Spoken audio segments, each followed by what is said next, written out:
the storm.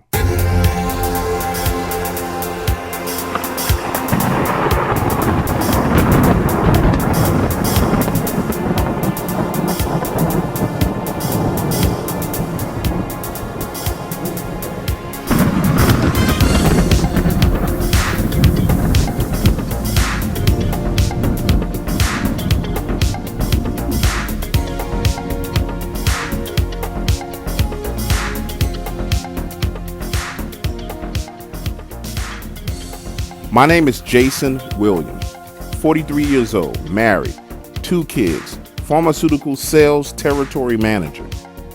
And before I start telling you my story, let me say this. I am completely sane. I've never been committed to a mental hospital. I've never had to visit a psychiatrist. I use no drugs. I don't drink or smoke. But what I'm about to tell you is crazy. And listening to it, you may think that I am crazy. But I promise you, I'm not. It was a Sunday evening, mid-August 2016. I'm traveling from Houston, Texas to Panama City, Florida. Enterprise rental car, black Ford Expedition. I was on Interstate 10, 20 miles outside of Lake Charles, Louisiana, when my bladder decided that I needed to take a stop. It's there where my story starts and ends. Pulling up at the gas station, parking at the pump, and getting out, it was a sunny day. The warm, humid Louisiana air quickly swarmed my body as I opened the door to get out the vehicle. Walking into the gas station, I speak to the young lady behind the counter, cute, fair-skinned girl named Nancy. "Can I use your bathroom, please?" "Sure," she says. "It's straight to the back. Make a left." Now, I was only in that bathroom long enough to relieve myself and wash my hands.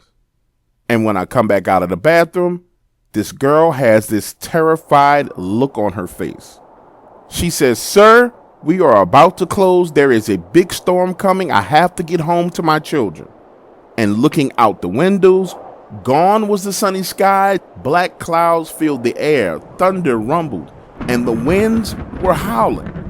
In a moment of pure confusion, I look at this young lady and say, "What's going on? I was just in the bathroom. Before I went in, it was sunny outside. Now it looks as if there's a hurricane bearing down on us."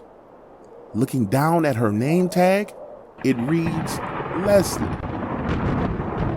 Now, moments ago before I went into the bathroom, that same name tag read Nancy.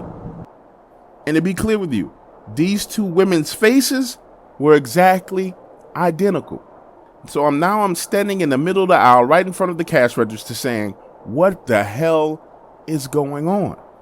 Lightning is crackling across the sky. Winds so strong that they're blowing the front door to the gas station open. Again, still confused, I said, "Leslie, when did this storm start? It was just sunny outside when I walked in."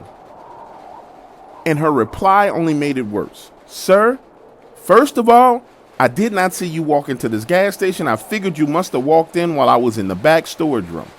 Secondly, this storm has been headed our way for days now, and my boss forced me to come to work today. And I can't exactly tell you where you need to go, but what I can tell you is you have to leave here because I'm closing this store down and going home to my kids." As this beautiful young lady stands there, her skin becomes flushed with blood, turning red, ranting at me in this elevated tone of voice.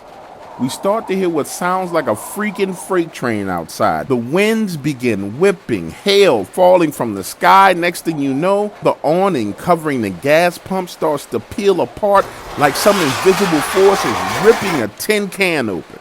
Outside, my rental car was being hammered by golf ball-sized pieces of hail. The emergency warning comes blaring across the small television set she had playing. Tornado spotted crossing Interstate 10, headed north. Next thing I know, the awning rips all the way off, goes flying into the air. The building starts creaking and moaning as if it was alive, every sound warning us that the roof was about to come flying off. Boom! The windows are shattering. Stuff is flying everywhere around us. Leslie jumps over the counter, headed to the back of the store. "Follow me, sir. The bathrooms have concrete walls. Hurry up, follow me." Listen to me. I never experienced anything like that in my life. Glass was flying through the air, stabbing me in my face and arms like tiny daggers. I slip, falling to the ground for a moment, and when I look up, she's disappeared into the back of the store. Then a section of the building's roof, right at the front counter, comes flying off, and I feel this powerful wind sucking and pulling at me. I'm there at the bathroom door, trying to push it in and get it open.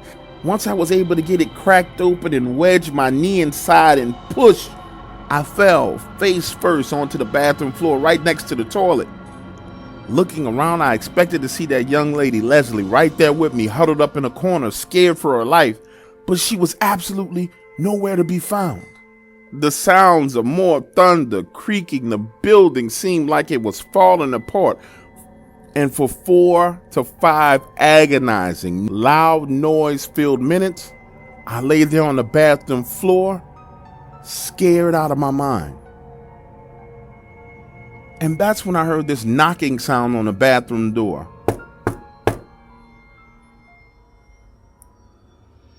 Sir?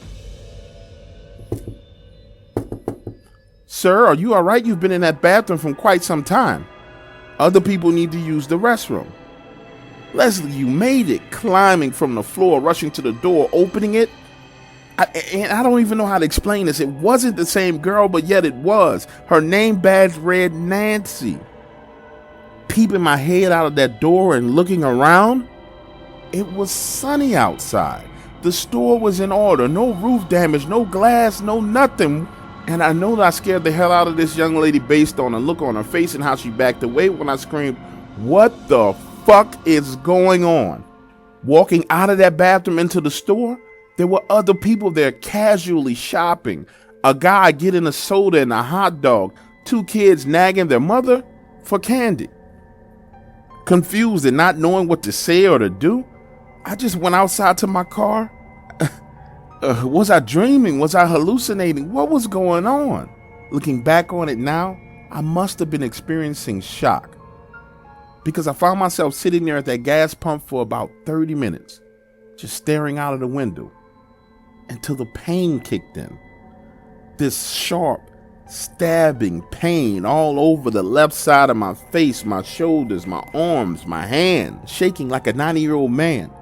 These tiny pieces of glass penetrating my skin on my hands, forearms, shoulders, elbows, neck, and face. Something real had happened to me. And when I finally was able to calm down, crank the car, and start the ignition, I realized that 3 hours had passed. When I drove off, my body was still shaking. And honestly, the rest of the ride from Lake Charles to Florida was pretty much a blur. You know how time flies by when you're trapped inside your mind and your own thoughts? You're driving, but you're not really paying attention. That's what happened to me. Now listen, to this day, I've read every book I could find, watched every YouTube about time slips, the Mandela effect, time portals, but I haven't been able to find one person who experienced anything similar to what I did. However, I do have a working theory of what I believe happened to me. I just can't prove it. Somehow, some way, I reached a parallel universe. And I just so happened to be unlucky enough to reach that spot in time when a freaking tornado was hitting that exact same gas station. But the thing that I haven't been able to figure out and doesn't make sense is this. If I in fact did visit a parallel universe for a 3-hour time period, there should have been another me there going into the bathroom at the exact moment in time that I went into that bathroom.